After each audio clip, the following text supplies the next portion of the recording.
welcome to ETimes. Hi. Hi, how are you doing? How Good. is I'm good. everything? Thank you. Very good. Thank you. How are you? I'm good, doing good too. Thank you. Sid, firstly, congratulations on your book. If I'm honest, tell me what is the kind of response you have been getting? It's been, I guess, 2 days now. The book is released. So, what is the kind of response you've been getting on social media from your fans, family members, and friends? It's been good. A few people have already finished it, which is Okay. nice. And the response has been pretty positive. Mm-hmm. Everyone seems to like it, and it's it seems to be resonating with people. And I think people are, as the title suggests, people are just happy that I was honest about it. Okay. So, like speaking about the book, Sid, what really made you write this book? I'm asking you this question because, once you have healed from something, you leave behind the mental health issues. So, recalling those moments can be a little difficult and painful at the same time. So, did that become a challenge for you while writing the book? It did, but I think, there was always in the back of my mind that, I wanted to write this book to help people, right? I think, I don't know if you ever saw my Consider This series that I did, and from some of the other stuff that I've shared about mental health, I just saw how many people I was able to touch just by being honest about my own story. Like, I'm not trying to fix anyone. I'm like, but just by being honest, I know that there were a lot of people in India that felt they were seen, right? And they weren't alone. So that's why I wanted to write the book, was just to continue doing what I could to shine a light on mental health. And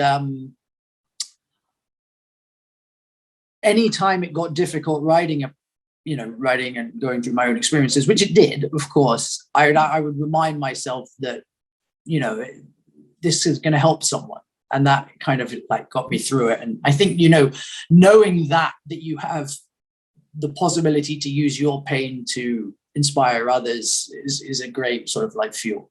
Right. Yeah. I read some of the comments on your post too, that how people were reaching out to you and explaining their own problems, how they dealt with alcoholism and everything, like all of that sort. So yeah, it surely has helped a lot of people. I think most of the time, right, Sneha, is that people just want to feel like they're not alone. Hmm. Right? Yeah, I mean, they just want to know that, oh my gosh, someone else has felt that as well. Like, I'm not the only one. Like, there's nothing wrong with me. And Right. Yeah, that's there. Yeah.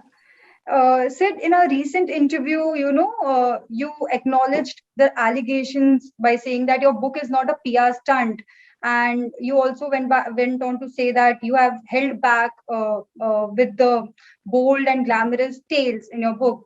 But at any point in time, were you tempted to share those spicier moments in your book? no. And, I have to be careful what I say, because I saw how what I said in that interview was taken out, which was, I've written a book to help people. Hmm. So to be asked if it's a PR stunt, you can imagine it is a little bit insulting, right? Right. Because it's like, I'm literally trying to do something that not many people in India do. And what would I have gained from talking about that life? Like, it would have been a different book, right? It would have been like something completely different. And that's not me. Like, I think that there's, as I write in the book, I don't know if you've seen the book, we have enough people in the world Right. who are ready to tell you how great their lives are and how everything's amazing, and how there's, there's enough people out there Hmm. who are happy to show off like how great their lives are. Like, you go on these things like pop up on my Instagram account. Like, there's like people who post pictures of their watches, Hmm. and those accounts have like 2 million followers, because all these people are doing is posting pictures of like $30,000 watches and stuff. So there's enough people in the world ready to show you how great their lives are. Hmm. There's not enough who are ready and willing to take the mask off and actually talk about what they really suffer with. And that's what I always wanted to do. Okay. But And I would hope that that's respected as well, Hmm. Okay, but in future, will you be sharing anything of that sort if need be? But Need be means like what? Like, I mean, what would be the need? Like, I can talk about like funny experiences from my life, maybe in a memoir when I'm like 80 years old and talk about the experiences. But otherwise, I'm not, if I can help people, then I'll share things. Like, otherwise, I don't really see the point, if that makes sense, right? Like if there's like, oh my gosh, I can help so many people by sharing this, then okay, maybe I'll share it. But otherwise, what's the need? Right. That's there. Yeah. So tell me, what was your lowest point in your struggle with mental health, and what do you think brought it on to you? Well, I mean, I think I talk about how that issues with depression in 2016 were, I'd say that because it was a sort of catalyst to the self-work. Mm-hmm. And I really felt low then. I think I was experiencing feelings in a different way because, as I said, I'd been to drama school and I'd been opened up to express myself and to experience things in a different manner. Mm-hmm. So I think I was definitely dealing with a lot of things for the first time that I hadn't quite experienced before. Or if I had experienced them before, I hadn't experienced them in the way that I was experiencing them now. So at one point, we all know that you were close to Deepika Padukone, and she has also been an advocate of mental health issues. So did you ever reach out to her while writing this book?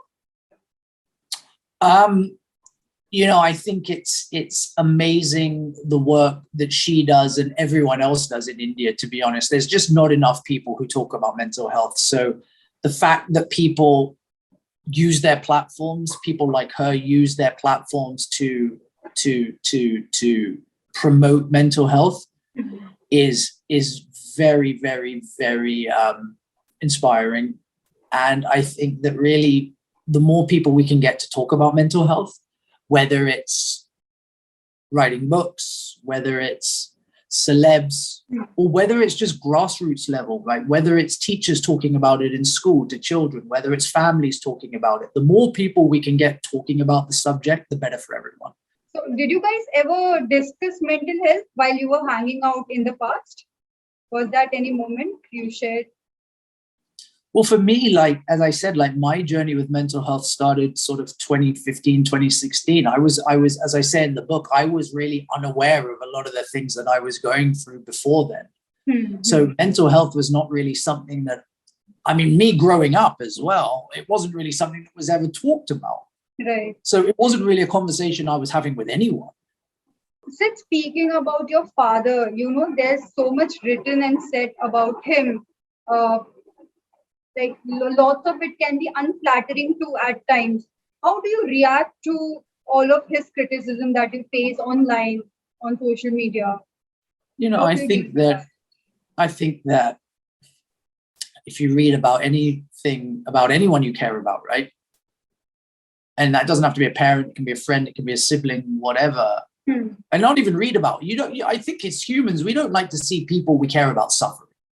Regardless of what the suffering is, that's now inconsequential. Whether he's being accused of, not being accused of is inconsequential. The fact is that you know that someone is suffering, and that does hurt. And as again, I write in the book, I'm like, everyone's entitled to an opinion. I think opinions are great in life, right? Because I think discourse and discussion is very important. Mm-hmm. Right. But you should have facts to make opinions, right? And I think a lot of the time, someone's opinion isn't an opinion, it's just a vindictive attack. Yeah. And then they're not even open to have a discussion. Like, you must have an opinion and then be open to have your mind changed or to look at things from a different perspective that you might not have been aware of. Right. My next question was about this only. Does the experience of seeing your father criticized and vilified so openly affect your mental health adversely? Of course it has, and there's a whole chapter on it in the book. Okay. I think that as I said, like everyone has an opinion. There's no hiding from it, right? Mm-hmm. And most people, everyone has problems in life. I'm not saying that we're anything special, but the majority of people it's confined to the four walls of their house in a very private manner. Whereas a situation like this seems to be everyone's business, right? And as a result of that, everyone feels that they are entitled to an opinion, which they are. Everyone is entitled to an opinion. But as I said, that I think there's a level of due diligence that should go into making an opinion. And in today's world, when you can get your opinion across by the click of a button, that process of diligence seems to get lost a lot of the time. And we don't perhaps think before we type. That's it. Yeah. Said you recently also spoke about, not getting selected for a role in Quantico. So how much does it hurt when you don't come on board for a project? And how difficult is it to bounce back from such setbacks? I think it's just part of the experience. I think that's one thing that you've got to learn, is that you've got to have a tough skin in this game. Like,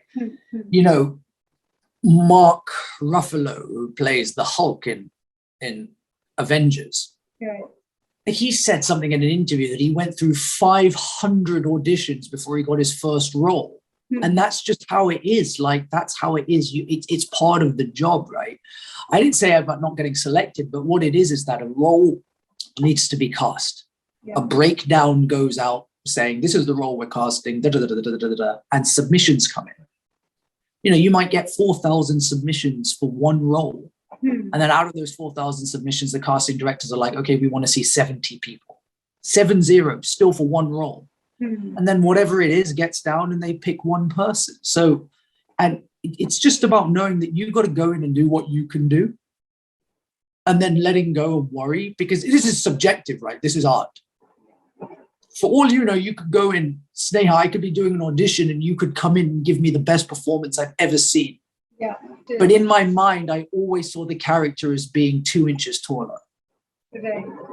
You see what I mean? There's just so many variables that can come into play that it's important to kind of, to keep positive. Yeah. And you also said that, you can't say that I was rejected or I failed that project. You don't resonate with that word. What about, I think, because it's art, right? It's not a test. This is not maths or science that you can fail. Like in maths, as I've said this, and I don't know if this came in the last interview, but there's a 2 + 2 = 4. If you write what is 2 + 2 and you write 3, it's wrong, because there's a definable right and wrong. In art, it's subjective. People will read my book and think it's the greatest thing they've ever read. Other people will read my book and think it's the biggest waste of money they've ever spent, right? They're both right because it's subjective. You and me can look at the same painting and have a different opinion. We can watch the same film and have a different opinion. Therefore, I just think using words like rejected and failed when it comes to the arts isn't perhaps the most appropriate terminology to use. Okay. Sid, before we end this conversation, I wanted to know if you have any plans of making a comeback in terms of modeling, acting, or IPL in India, or do you wish to try your hands in Bollywood? I don't know. I think there's so much great content coming out of India today. Because of the emergence of like the OTT platforms and stuff like that, right? So there's so many more opportunities than perhaps existed when I left India. So I'm always open to wherever the wind takes me, and we'll just see what there is. Okay, thank you so much, Sid, for this amazing conversation. I just loved it, and all the best for your future projects. Hopefully, we'll meet soon in person. Absolutely, yes. Thank you so much. Thanks, Ned. Thank you. Bye.